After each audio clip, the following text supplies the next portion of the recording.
The light rain falls on the gray sidewalk. A 12-year-old girl, dressed in patched but clean clothes, holds an old hat in her trembling hands. Her sweet voice echoes between the glass buildings of downtown Chicago. Amazing grace, how sweet the sound. A few coins tinkle in the hat. Her eyes shine with a special light, a faith that not even poverty could extinguish. Across the street, an elegant woman steps out of a luxury Mercedes. High heels, designer purse, cold gaze like ice. She stops, observes, and her face contorts into an expression of pure contempt. "What is that noise?" she screams, crossing the street with furious steps. "You're disturbing my customers." The girl stops singing. Her eyes fill with tears. "Sorry, ma'am. I was just..." "Just what?" "Just begging for money with that ridiculous little voice." The woman laughs cruelly. "Go find a real job instead of bothering important people here." Folks, tell me in the comments where you're watching this story from. I want to know if it reached you too. The girl's name is Grace. Grace Marie Johnson. She lives in a wooden shack on the south side with her grandmother Dorothy, a 70-year-old woman who works as a janitor. Grandma always said Grace had a special gift. "Your voice is a gift from God, child. Never forget that." Every day, Grace goes downtown to sing. Not out of obligation, but out of love. She feels that her music brings peace to people. She sees it in the faces of passers-by who stop to listen. In the discreet tears of stressed executives. In the shy smiles of lonely elderly people. Grace has only one dream: to earn enough money for her grandmother's heart surgery. The doctor said that without the operation, Dorothy won't make it past next winter. On the other side of town, Victoria Blackwood commands her empire. She owns the largest luxury retail chain in Illinois. Money, power, influence. Everything she always wanted. But there's a wound in her heart that not all the gold in the world can heal. Her son Michael, only 8 years old, was born with a rare condition. Respiratory crises that appear out of nowhere, especially during the night. When they happen, the boy becomes desperate, unable to breathe properly. Doctors have tried everything. Medications, therapies, experimental treatments. Nothing works. The only thing that calms Michael during the crises is classical music. But even then, it doesn't always help. If you haven't subscribed to the channel yet, subscribe now. This story will touch your heart in ways you never imagined. Victoria became a bitter person. She lost faith in God when her son got sick. If God existed, she always says, He wouldn't let an innocent child suffer like this. Her hardness toward the world reflects her own pain. She treats employees harshly. Looks at the poor with contempt. Thinks money solves everything. The next morning, Grace returns to downtown Chicago. This time she chooses a different corner, far from Victoria's store. Her voice resonates pure and crystal clear: "Our Father, who art in heaven." A man in a suit stops and puts a $20 bill in the hat. "What a beautiful voice, child. God bless you." Grace smiles. "Thank you, sir. God bless you too." More people approach. A small crowd forms. Some record videos. Others just listen in silence, with teary eyes. But the peace doesn't last long. Victoria appears again, this time accompanied by 2 security guards. "Didn't I tell you to get out of here?" she screams, pushing the hat from Grace's hands. The coins scatter across the ground. "You're hurting my business. People stand here instead of entering my store." Grace kneels to collect the coins, tears in her eyes. "Please, ma'am. My grandmother is sick. I need this money." "That's not my problem." Victoria turns to the security guards. "If I see this girl here again, call the police." The crowd murmurs indignantly. Some try to intervene, but Victoria intimidates them with her power and arrogance. Grace gathers the coins she can find and runs away, her heart broken. Hit like if you're rooting for Grace. Let's show that good always wins. That night, Victoria is in her penthouse apartment. Michael is playing peacefully in the living room when suddenly he starts coughing. First slowly, then harder. Within minutes, the child is panicking, unable to breathe. "Michael. Michael, my son." Victoria runs to get the medications, but he rejects them, crying desperately. She calls the private doctor. Dr. Thompson, it's urgent. Michael is having another crisis. Mrs. Blackwood, we've tried all the protocols. Take him to the hospital immediately. At the hospital, the situation worsens. Michael is inconsolable. The doctors apply mild sedatives, but nothing works. His breathing is increasingly difficult. There's nothing more we can do but wait for the crisis to pass, the doctor says with regret. Sometimes it takes hours. Victoria despairs. For the first time in years, her tears fall uncontrollably. On the other side of town, Grace arrives home dejected. Dorothy is in the kitchen, preparing herbal tea. How was it today, my granddaughter? Not so good, Grandma. That rich lady kicked me out again. Dorothy hugs Grace tenderly. You know what I always say, child? God has a plan for each of us. Sometimes we don't understand, but He knows what He's doing. But what about your surgery, Grandma? God will provide, Grace. He always provides. Grace can't sleep. She feels a strange restlessness in her heart, as if something important is about to happen. She gets up from bed and goes to the backyard. Under the starlight, she begins to sing softly, Amazing Grace, how sweet the sound. It's 3 a.m. when Victoria's phone rings. It's the hospital nurse. Mrs. Blackwood, you need to come urgently. Michael is getting worse. We've tried everything, but he won't calm down. He's going into respiratory distress. Victoria runs to the hospital like a madwoman. She finds her son in a bed, surrounded by doctors, crying and trembling with fear. My son, she whispers, holding his little hand. Mom. Michael manages to speak between tears. I want to hear music. The doctors have already tried classical music, children's music, even nature sounds. Nothing works this time. That's when a young nurse, who had witnessed the scene on the street earlier, approaches timidly. Mrs. Blackwood, excuse me. I saw you today downtown, and there was a girl singing. She had a voice. Different. Very special. Maybe. Victoria looks at her with contempt, even in the desperate situation. That beggar? You're crazy. Ma'am, the nurse insists, your son is suffering. It's worth trying anything. Michael moans in pain. His breathing is getting weaker. Victoria feels pride fighting a fierce battle against maternal love. Love wins. Where can I find this girl? Folks, comment there if your hearts are as tight as mine telling this story. The nurse calls a colleague who lives on the south side. After much searching, they manage to get Grace's address. It's 4 a.m. when Victoria knocks on the door of the wooden shack. Dorothy answers, startled. What do you want at this hour, ma'am? Victoria, with tears in her eyes and all her arrogance destroyed by desperation, falls to her knees. Please, my son is dying. They said your granddaughter. That she sings. Please, I beg you. Grace appears at the door, still in her pajamas. She immediately recognizes the woman who humiliated her. Grandma, it's her. I know who you are, Grace says with a serene voice. You mistreated me today. Victoria cries even harder. I know I was terrible to you. But please, my son, he needs your voice. The doctors said. Please forgive me. Grace looks at her grandmother. Dorothy just nods. Jesus taught us to forgive, she whispers. And to help those in need. Grace takes a coat and follows Victoria to the hospital. In Michael's room, the situation is critical. The boy can barely keep his eyes open. The doctors are considering intubation. Grace slowly approaches the bed. Michael opens his eyes and sees her. Who are you? He asks with a weak voice. I'm Grace. I came to sing for you. Are you going to cure me? Grace smiles tenderly.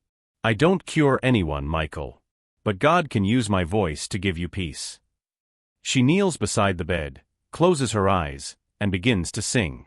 Be still, my soul, the Lord is on thy side. The effect is immediate. Michael stops crying. His breathing begins to normalize. The monitors show his heart rate calming down. Bear patiently the cross of grief or pain, leave to thy God to order and provide. Victoria, standing in the corner of the room, can't believe what she's seeing. Her son, who had been in despair for hours, now breathes calmly, with a smile on his face. Grace continues singing, one song after another. Songs of faith, hope, love. Her voice seems to have supernatural power, enveloping the entire room in an aura of peace. After an hour, Michael falls into a deep sleep. For the first time in months, truly restful sleep. The doctors are speechless. In 20 years of medicine, I've never seen anything like it, whispers Dr. Thompson. Victoria approaches Grace, who is still kneeling beside the bed. How did you do that? Grace looks at her sincerely. I didn't do anything, ma'am. It was God. He gave me this voice to help people, even those who hurt me. Victoria breaks down in tears. For the first time in years, she cries for real. Not from despair, but from gratitude and shame. You saved my son. After I was so cruel to you. Jesus said to love our enemies, Grace responds simply. You're not my enemy. You're just a mother who was suffering. Victoria falls to her knees before Grace. Forgive me. Please forgive me. I was terrible to you. I didn't know. I was blinded by my pain, my pride. Grace extends her hand to help her up. I already forgave you, ma'am. From the moment you knocked on our door. Michael wakes up a few hours later, completely recovered. When he sees Grace, he smiles like an angel. You're my singing friend. You sang and I got better. Grace laughs and strokes the boy's hair. God loves you very much, Michael. And your mother does too. Victoria observes the interaction with a transformed heart. She sees Grace's purity, her unshakable faith, her ability to forgive and love even after being mistreated. Grace, she says with a trembling voice. How can I thank you? How can I make up for everything I did? You don't need to make up for anything to me. But... Grace hesitates. Tell me, dear. Whatever you want. My grandmother needs heart surgery. It's expensive, and we don't have money. Victoria doesn't let her finish. It's done. I'll pay for the best surgery, with the best doctors. And more. I want you to study music. I'll pay for a conservatory, private teachers. Your voice is a miracle that the whole world needs to know. Grace is speechless. Ma'am, I don't know what to say. Don't say anything. It's the least I can do. Victoria looks at Michael, who is playing peacefully in bed. You gave me back my son. You gave me back my faith too. Comment there if you're also moved by this transformation. In the following days, Grace's life changes completely. Dorothy is operated on by the best cardiologists in the country. The surgery is a complete success. Victoria keeps all her promises. Grace begins taking singing lessons with a renowned teacher. Her voice, already special by nature, becomes even more perfect. But the most important thing is the transformation in Victoria's heart. She becomes a different person. She treats employees with kindness. She creates a social program in her stores, offering jobs to people in vulnerable situations. Michael becomes Grace's best friend. The respiratory crises decrease dramatically. When they happen, he knows Grace will be there to sing and calm him down. You know, Grace, he says one day, you're not just my singing friend. You're my sister of the heart. Grace hugs the boy affectionately. And you're my brother of the heart too, Michael. Victoria, watching the two playing in her house's garden, reflects on how her life has changed. Before, she had everything materially, but was empty inside. Now, with less pride and more humility, she feels complete. She reconnects with God. She returns to church, accompanied by Michael and, whenever possible, by Grace and Dorothy. God used a humble girl to teach me about what really matters, she confesses to the pastor in an emotional confession. Grace continues singing on the streets, but now by choice, not out of necessity. Victoria created a fund that guarantees the family's livelihood. Grace sings because she knows her voice is God's gift to bring joy and comfort to hearts. One day, a music producer discovers Grace singing in the town square. He's impressed with her voice and story. Girl, you have extraordinary talent. Do you want to record an album? Grace looks at Victoria, who always accompanies her in her street performances. What do you think, Grace? Victoria asks. It's your decision. I want to sing for the whole world, Grace responds with shining eyes. But with one condition, I want part of the profits to go to poor and sick children. So my music can help other people like it helped Michael. Victoria smiles, proud of the girl who became like a daughter to her. That's why God gave you this gift, my dear. To spread love throughout the world. Grace's first album becomes a phenomenon. Her songs play on radio stations across the country. But she remains humble, always remembering that her voice is a divine gift. During the album launch, Grace dedicates a special song. This song is for someone very special. A person who once hurt me, but who became a second mother to me. Who taught me that forgiveness can transform hearts. This is for you, Aunt Victoria. Victoria cries emotionally in the audience. Her life has completely transformed. From an arrogant and bitter businesswoman, she became a gentle and generous woman. Michael, now 10 years old, hardly has crises anymore. When they happen, they're mild and temporary. Doctors say it's an inexplicable medical miracle. It's not inexplicable, Grace always says. It's God taking care of my brother of the heart. Dorothy, completely recovered from surgery, accompanies Grace to all performances. I always knew you had a special gift, my granddaughter. But I never imagined it would be so great. Grandma, the gift isn't just my voice. The gift is being able to forgive, love, and help people.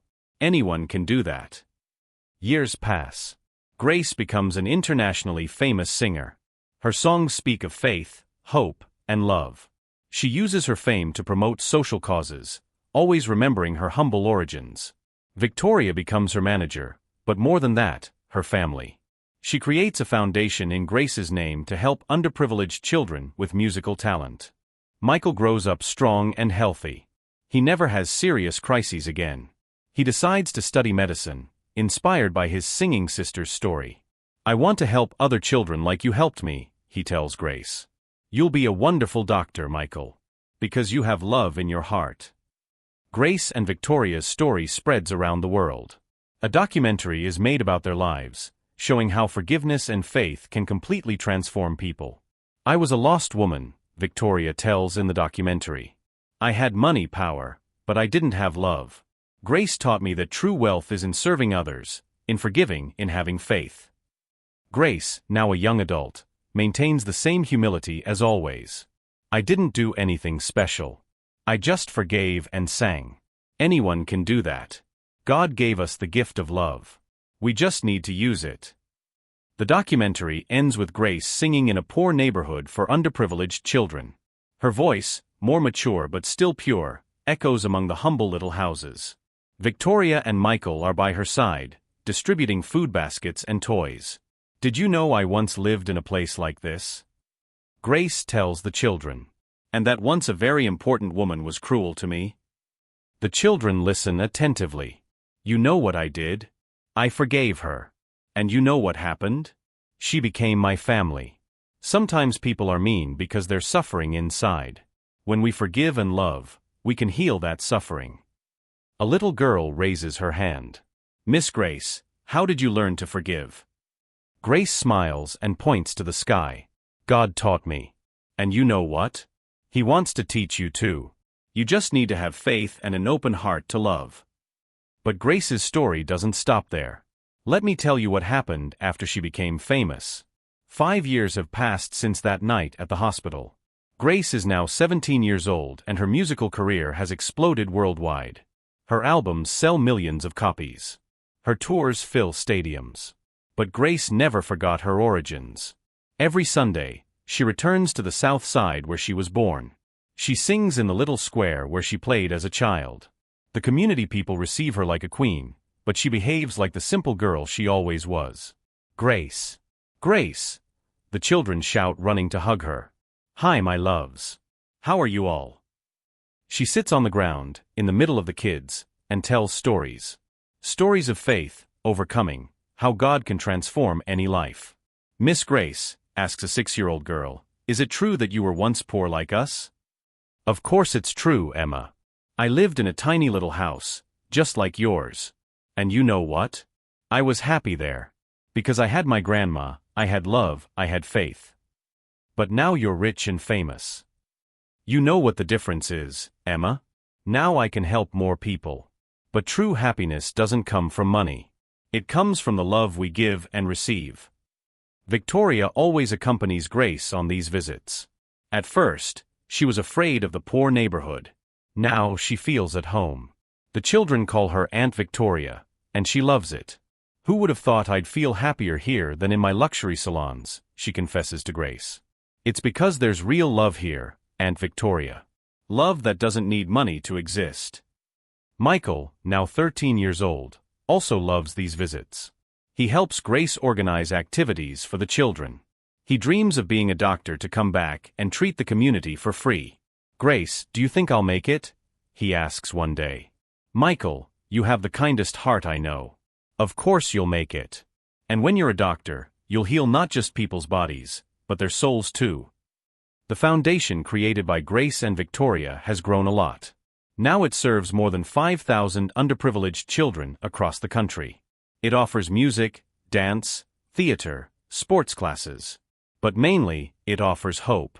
Our goal isn't just to discover talents, Grace explains in an interview. It's to show these children that they are loved by God, that they have value, that they can dream. The host gets emotional. Grace, you could be enjoying your fame, your money. Why do you dedicate so much time to others? Because that's what Jesus taught. Freely you have received, freely give. God gave me this gift not for me to get rich and famous.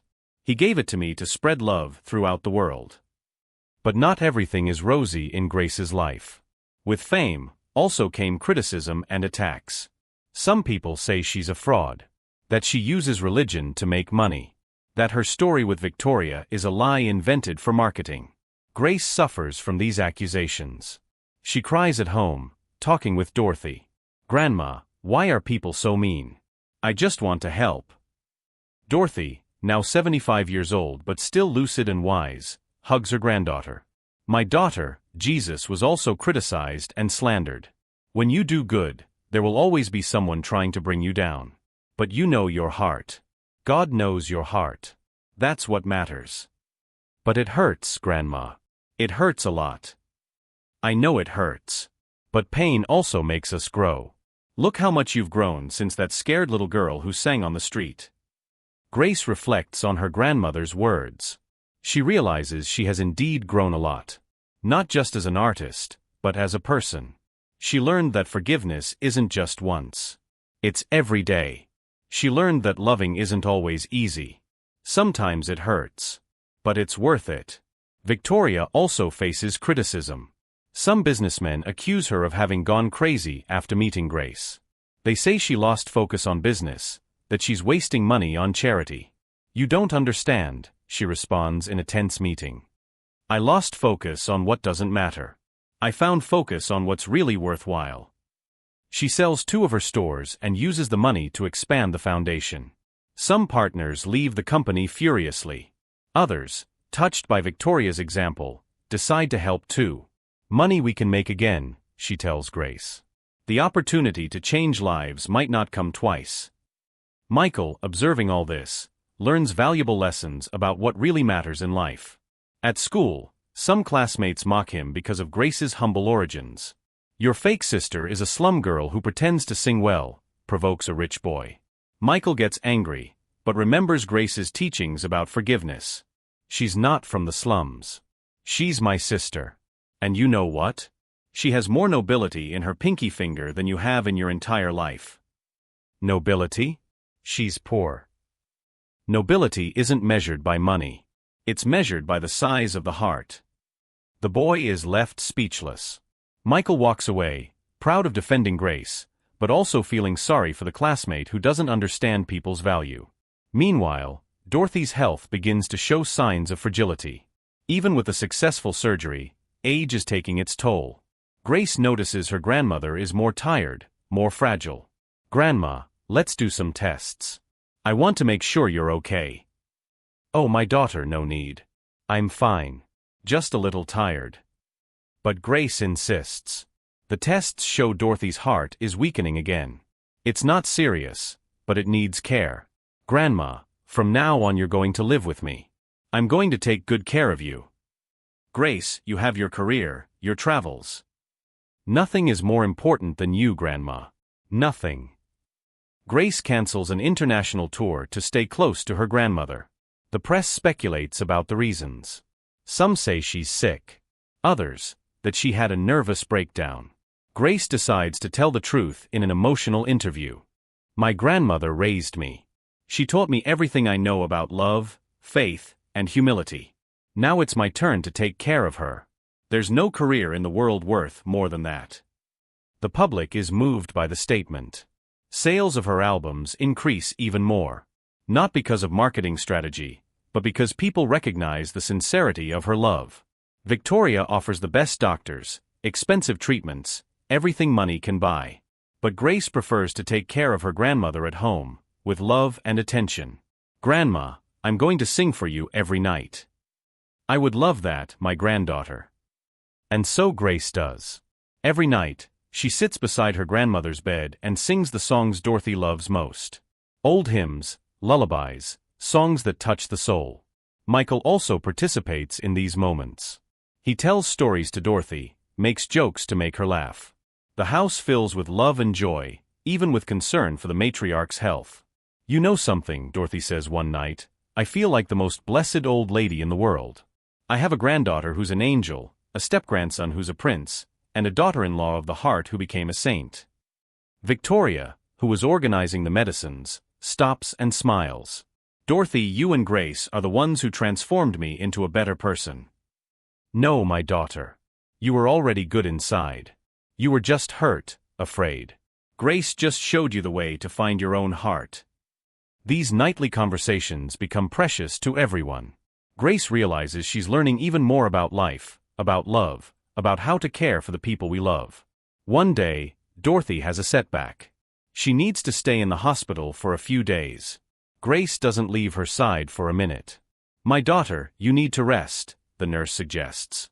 I rest right here. I won't leave my grandma alone. Victoria and Michael take turns caring for Grace, who refuses to go home. They bring food, clean clothes, affection. Grace, you can't get sick too, Victoria says with concern. Aunt Victoria, when you were desperate with Michael, I came without hesitation. That's what you do for family. Victoria understands there's no point insisting. Grace has the same determination she had when Michael was sick. On the 4th day of hospitalization, Dorothy has a significant improvement. The doctors say she can go home soon. Grandma, what a scare you gave me. Sorry, my granddaughter.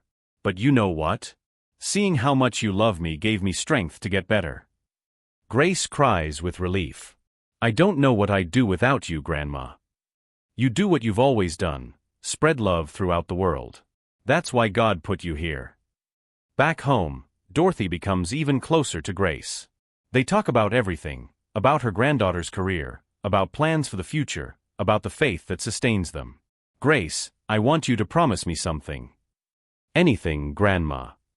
If I ever leave, I want you to keep singing. Keep spreading love. Keep being this beautiful girl God gave me to care for. Grandma, don't talk like that. You'll stay with me for many more years. We never know what God has planned. But I want to go in peace, knowing you'll continue being light for people. Grace hugs her grandmother, promising with her heart. Meanwhile, Grace's career continues flourishing. She records a special album, dedicated entirely to Dorothy. They are songs that talk about grandmother's love, about the wisdom of elders, about the importance of family. The album becomes the best-selling of Grace's career. The title track, My Grandma, My Treasure, plays on all the country's radio stations. This song is for all the grandmas in America, Grace says in an interview. For those who raised their grandchildren with love, even without having much money. You are the true heroes of this country. Dorothy gets emotional when she hears the song dedicated to her on the radio. My granddaughter, you made me famous. You were always famous in my heart, Grandma. The album's success brings even more opportunities to Grace. Invitations for international shows, partnerships with big artists, millionaire proposals. But Grace is selective. She only accepts projects aligned with her values. She refuses several offers that could yield a lot of money, but would compromise her message of faith and love. Money is important, she explains to her manager, but it's not everything. I won't sell my soul for money. Victoria, who now also works as Grace's manager, completely supports this stance. Grace, you taught me that there are things more valuable than money.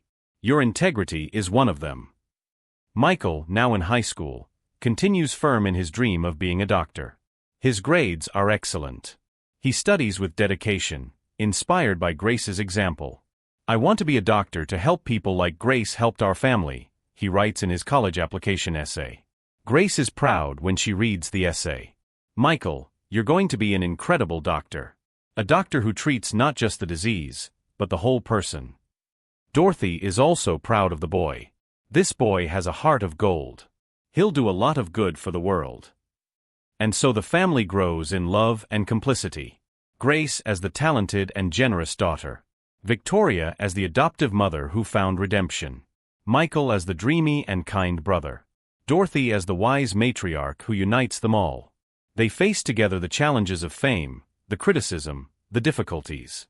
But always with faith, always with love, always remembering where they came from and where they want to go. Family isn't just blood, Grace says in an interview about her personal life. Family is who chooses to stay by your side, who loves you even when you make mistakes, who helps you be a better person. The interviewer asks about her plans for the future. I want to keep singing, of course. But mainly, I want to keep being useful. I want my life to make a difference in people's lives. I want when I leave this world, people remember that I tried to spread love. And about marriage, children? Grace smiles. If God wills, one day I'll meet someone special. Someone who shares the same values, who wants to build a family based on love and faith. But I'm not in a hurry. I'm happy with the family God has already given me. Victoria, watching the interview at home, smiles proudly. Michael, look how our girl has grown. Look at the wise woman she's become. Grace was always special, Mom. We just took a while to see it. That's true, my son. That's true. Grace's story continues inspiring people around the world. Letters arrive from all corners, telling how her music and story changed lives. One letter in particular catches attention. It's from a businesswoman from New York. Grace, my name is Patricia. Just like Victoria, I was an arrogant and cruel person. I mistreated my employees, despised the poor. When I heard your story, I recognized myself in Victoria. I decided to change. Today I treat everyone with respect and affection. I created a social program in my company. Thank you for showing me it's never too late to be a better person. Grace gets emotional reading the letter. Grandma, look. Our story is changing other people too. That's how it works, my granddaughter.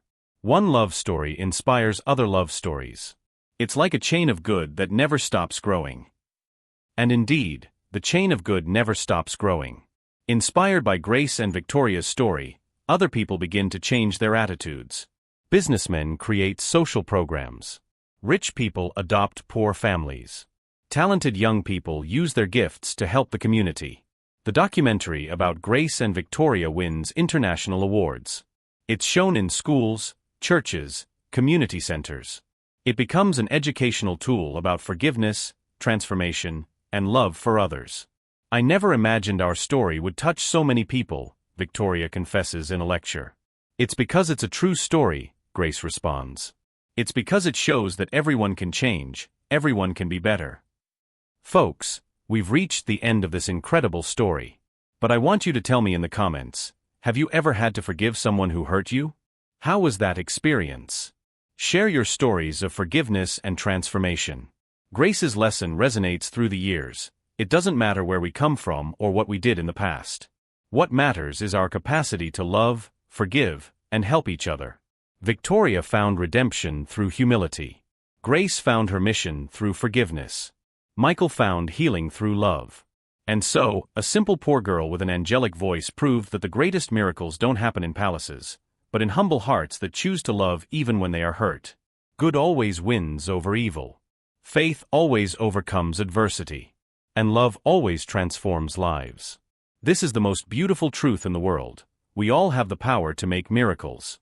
We just need courage to forgive, faith to believe, and a heart willing to serve. Grace continues singing. Victoria continues helping. Michael continues growing strong.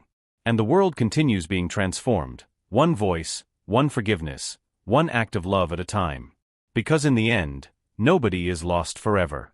It just takes one opportunity, a little compassion, and a lot of love. This is Grace's story, the girl who proved that a voice can heal more than medicines, that forgiveness can be more powerful than revenge, and that God always has a perfect plan for our lives. Even when we can't see it, even when everything seems lost, He's there, using simple people to do extraordinary things. And you, watching this story, can also be an instrument of transformation. You can also choose to forgive, love, and help. Because we all have a special voice. Maybe not for singing, but to console, encourage, forgive. Use your voice. Use your heart. And see how God can make miracles through you. Until the next story, and remember, love always wins.